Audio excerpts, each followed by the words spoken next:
At Charity Charge, our mission is to power yours. Most banks and financial service providers weren't built for nonprofits. They don't understand your structure or how you operate.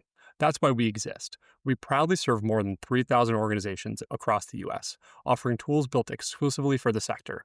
From credit cards and expense management to bookkeeping and gift cards, every solution is designed to help you minimize operations and supercharge your impact. And we're more than just financial services. We're an educational community. We share resources every day on our podcast, blog, and webinars to help you stay informed, compliant, and empowered. Visit charitycharge.com to learn more and join the community. Hello, everybody, and welcome back to the Nonprofits Spotlight series. This is Grayson Harris, and the show is hosted by Charity Charge. Today, we are absolutely pleased to be joined by Carol Klocek. She is the CEO of the Center for Transforming Lives out in the DFW area, and we're really excited to have her on today. Carol, thanks for joining. Well, thanks so much for having me. I'm excited to be here. Yes, and we are as well. Can you set the stage a little bit and tell myself and our audience a little bit more about the incredible work that you're doing for your community? Sure thing. So, we are an organization that has been around for a long time. We were first founded in 1907 as a YWCA, Wow. changed our Yeah, name in 2015 as we were really on a path to growth. got it. Our focus is on single mothers with children and making sure that we help and partner with them on their way to financial and emotional well-being. Homeless services, we have early childhood education, we do clinical counseling, and a lot of economic mobility work. I love that. And tell me a little bit more about your history and how long have you been at the organization? Okay, so I've been at the organization for almost 17 years, which I cannot believe it. It's just gone by in a flash. We've really developed our service array during that time. And as we learned more and more about the root causes of poverty for women with children, um, and and what's effective in terms of service delivery, we also very intentionally adopted a two-generational frame of working. So we're Okay. working with moms and kids at the same time. And then our work is also trauma informed because the vast majority of the families have experienced significant amounts of trauma. So it's complicated, but it's really effective. Yeah, I really appreciate that context and affordability as especially I think this year been at the top Mm, of mind for really every American. And yes. I can't imagine especially, moms and their child. Can you speak a little bit to some of the challenges maybe that your community has faced this year and some ways that y'all have been working on working hand in hand, right? And addressing some of Yeah, them. yeah. So we published a paper on disrupting poverty and promoting well-being for single mothers and their children in Tarrant County. And we looked at some of our local factors and realities. So median income for these moms is 33,000 a year. And so they're spending already more than 51% of their income on rent. Childcare is $10,000 a year for good childcare. There's subsidized childcare, but there's 21,000 children on the waiting list in Tarrant County. Yeah, affordability is the reality, a challenge that single moms have been living with for a long time. But just in today's environment, with increasing housing costs, increasing food costs, and wages being more unreliable, it's just really a recipe um, for homelessness. And so we understand that. We understand the volatility of their lives. And so that's why we work in such a comprehensive way to really address those root causes. I love how you kind of explain that. And something we talk about on the show all the time is that, nonprofits really step in and fill gaps, right, in the system. Gaps left by the federal government, state government, local government. Can you talk to me a little bit more about what that looks like and what that relationship, between your organization and other, community organizations and the government in your area looks like? Because I know that really has been one of the areas where you've created massive impact for your community. Yeah, so we're one of the things that is different about Center for Transforming Lives is that we're not focused on just on one providing one service. We're really focused on solving a problem and and a problem that's not just one for the people who experience it, but it is for the community too. In Fort Worth, we have a real challenge with literacy rates of young children. We have a lot of jobs that are going unfilled. So we have a workforce crisis. And so, and we can look at that big picture when when we're thinking about how do we solve the problem of single moms living in poverty. So we just built a brand new campus, moved in May, and Amazing. it's amazing. And one of the things that we really had in mind was how to facilitate partnerships and become a hub. So, one of the great examples of that is our medical area, and we call it our mobile health. And so, we have two health rooms and they're well equipped exam rooms, but we invited partners to come in who have expertise and really good alignment with the challenges that these women and their children face. And so they're providing care at either low cost or free to the population. And we just provide the reception services, any supports that they need. So it's such a low cost model, but now people from the surrounding community and our participants have access to care in a way that they have not before. We provide free drop in childcare. So a mom can come in if she's got three little ones, drop off the kids, do her intake interview, get her health care, get herself taken care of, and then go back and pick up her kids, knowing that they've been right next door, safe, well cared for. And it just, takes away those barriers. And that's what a Mm, lot of what we are doing is about. So we've our partnerships in healthcare. We now have four consistent partners. We're working on several more. We have a great facility that is used for co working. So we've had 120 members or so in our co working facility. Half of hey, those came out of our small business development program. Half of those are businesses that needed a low cost place to operate from. yeah. And we're located in an area that is considered deeply distressed.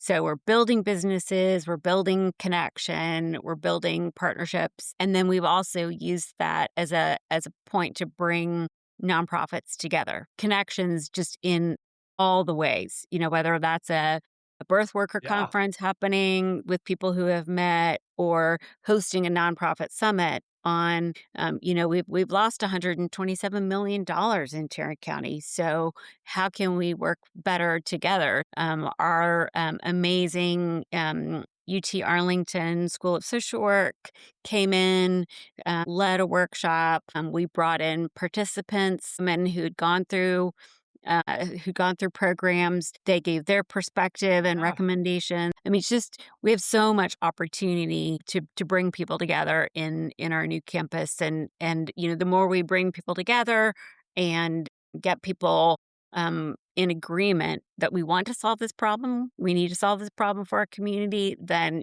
people just show Yeah. up. So it's great. I love that. There's so much good stuff going on out there for your organization, your community, and it's also right a complex challenge, as you really spoke to. And there's a lot of complex solutions that go into that, and a lot of different kind of wheels are turning. And I think something that really comes from, and I've learned from some of our conversations is some of the also efficiencies that can be created through these kind of partnerships, right? Kind of as you spoke to in the sense of like your healthcare partnership, where this is a need, right, for the community that you serve, but that's not Exactly. where your expertise lies, right, at the center for transforming lives. Can you speak a little bit more to how impactful that is in terms of solving a need, but maybe doing it in a really efficient way? Yes. So I'll say, one, if we're thinking about the healthcare, and so say a mom, she has little ones, she doesn't make time for that doctor's appointment, but she needs a mammogram.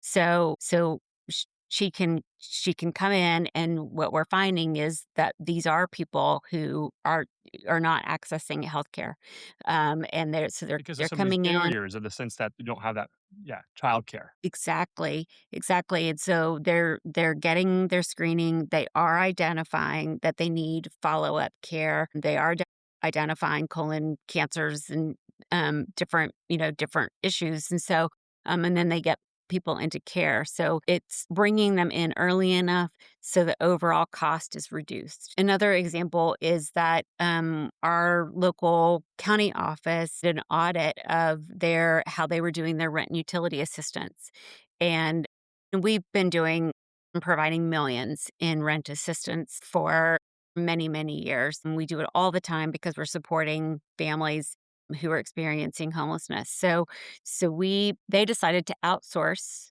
their program, and we won the award. And we're doing the work with 3 people that they were doing with 25. So we're really focused on efficiencies, and I think that's one of the things that nonprofits are really good at is identifying areas where we can do things more efficiently.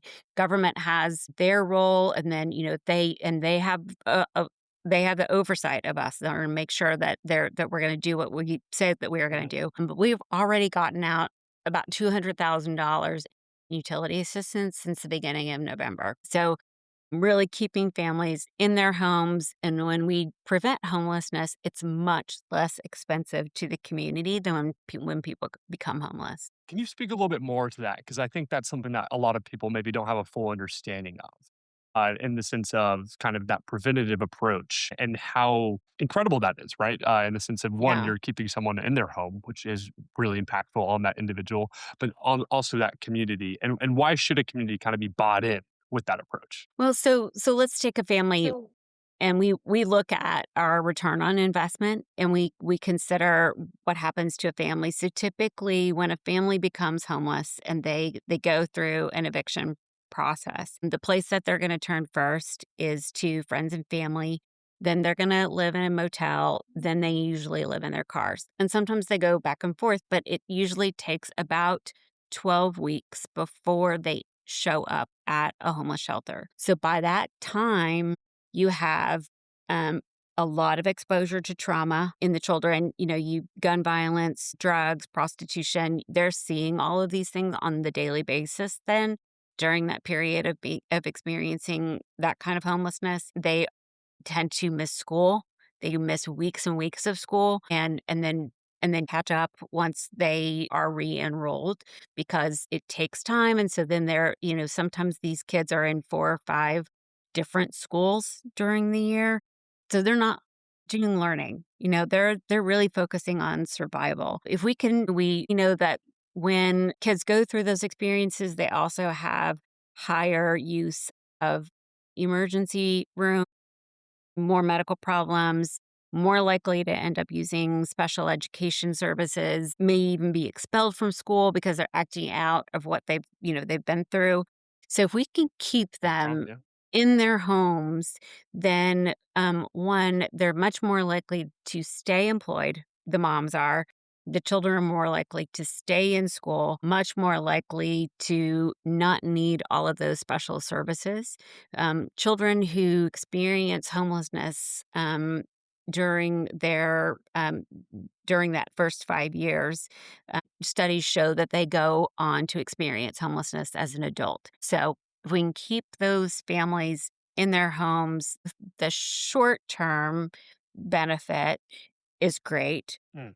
We estimate it's about $20,000 a year in a reduced cost to the taxpayer if a family can stay in their homes, and the lifetime um, is almost immeasurable in terms of reduced health issues, reduced criminal involvement, reduced increase in wages, all of those kinds of things. So it costs about $13,000 a year for us to put a family through our services.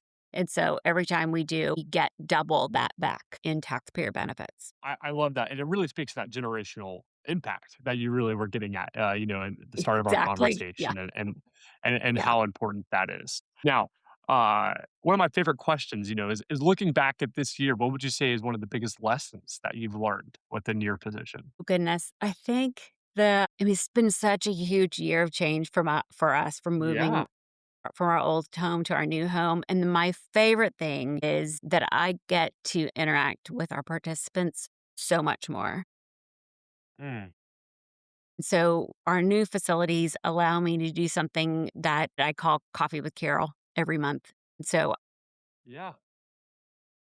we created a little living room space in our facility, and so I just hang out, and whoever comes, and we have the most in-depth conversations. So I think one of the, I mean, I knew this anyway, right? Like we do surveys of our participants, we do focus groups, but just sitting down and getting to know people and hearing from them about their lives. I ask them all the time, what advice would you give me? And it's just, it's incredible how much goodwill that creates, how many insights are generated by those conversations, and having people who are so bought in to the success that they've experienced, that they have become such ambassadors for us. One of the Mm, women who've gone through the program, she goes every week to apartment complexes and she talks to the young girls, the teenage girls, and she talks to them yeah. about staying in school. She talks to them about getting involved in programs like ours, or just says, come to CTL, come to Center for Transforming Lives, and they'll help you. So I think just being really open, and creating that openness physically and, and just, in all the ways to hear back from the people who are enrolled in our programs. I mean, I we love talk that. about partnering with them, but we really mean it.